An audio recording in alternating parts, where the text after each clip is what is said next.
Nina, thanks for joining me today for a new tutorial.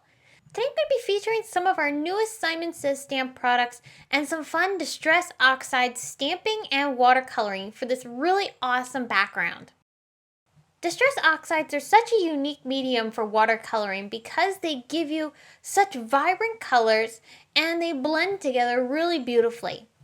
This particular technique works so well with this beautiful round and round background stamp from Simon Says Stamp. I'm going to be first creating a mask for the sentiment that's going to be in the center of my card. So I've chosen this die. This is a Simon Says Stamp nested circle die, and I'm going to cut it from some Gina K Designs masking magic paper. I really have been loving this masking magic paper because how easy it is to use. It's also really good at being able to be reused, so you don't have to change your masks very frequently. And it holds down really well. You're going to see this as I work with this mask. I'm going to be even doing some watercoloring with this. So not just stamping, but even techniques such as watercoloring, the mask does not bleed. Now right now you're seeing me put a rainbow of color across this background stamp using Oxide ink. So I'm layering them as I go along, kind of trying to overlap just a little bit as I add the ink down onto the stamp.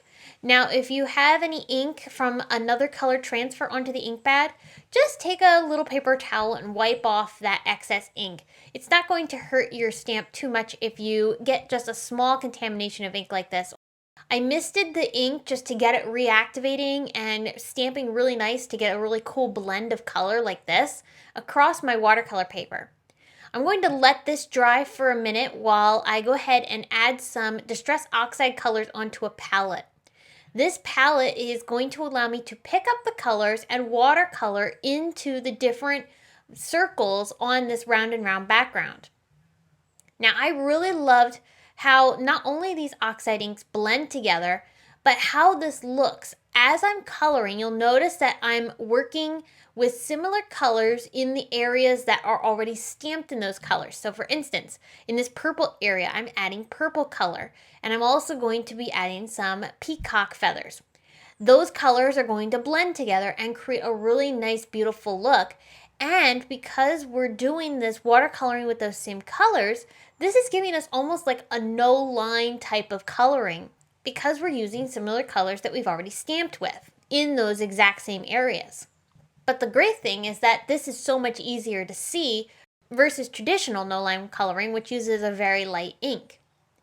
Now you'll notice I'm coming right up to the edge of that mask that I created. You can barely see it there in the center, but that mask is holding back those colors and it's not bleeding through, and it's also keeping a really nice crisp edge for me. Now, if you were to use a ton of water on this background, you would definitely probably have a little bit of seeping, but for just some light coloring like this, it's really not going to bleed at all, and it gives you a really nice crisp edge. Now you'll see I took the mask off at this point just because I wanted to see how things were looking, and I really love the look of how that crisp outline looks so beautiful against all these other circles. You'll even notice that I'm going back over some of these circles just to get a better transition of color in some cases.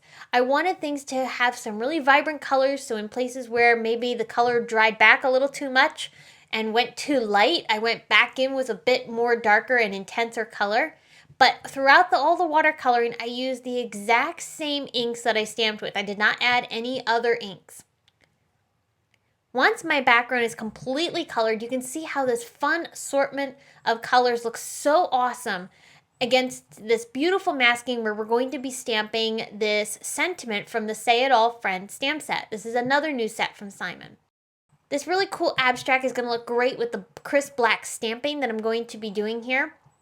I used intense black ink, but because I'm stamping on watercolor paper, it's a little bit harder to get a really nice crisp impression. So I'm going to have to go over this about 3 times until I get a really nice crisp greeting. Once my stamping is finished, I'll bring in a black marker because you'll notice I have the T kind of overlapping into the coloring, and I wanted the rest of the sentiment to kind of do the same thing. So using a black outline pen, I'm just going to extend the ends of the word you and also the G on the end of thinking, just to kind of balance things out a little bit more. because I was trying to get the sentiment right perfectly in the center, the T kind of overlapped. So this is why I'm going ahead and doing the same thing to the U. With some acrylic white paint, I'm going to put that onto my palette and just spritz a little water into it to get it moving and a little bit more fluid. That's because I want to create some white splatters on this background just to give it a little bit more interest and texture. So I will take my paintbrush and just flick on some droplets, getting a really nice splatter across this background. And then once I've splattered this, I'm going to let it dry so that way I don't smear any of those fun little white paint drops. I kept this card super simple because this background is just so awesome.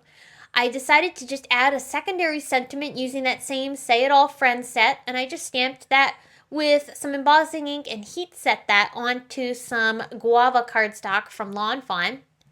For a little bit more embellishing, I added a few clear sequins here. And then that's going to pretty much do it. It sits on an ivory cardstock card base from Simon Says Stamp. And then this background just takes center stage across this entire card. And I hope that it has inspired you to try out this awesome Distress Oxide stamping and watercoloring technique where you use the Oxide inks to create some awesome stamping and then go back over those same areas that you stamped in with similar colors of Oxide ink. Thanks so much for tuning in today and spending some time with me. I hope you enjoyed and will come back soon for more inspiration. Thanks for watching.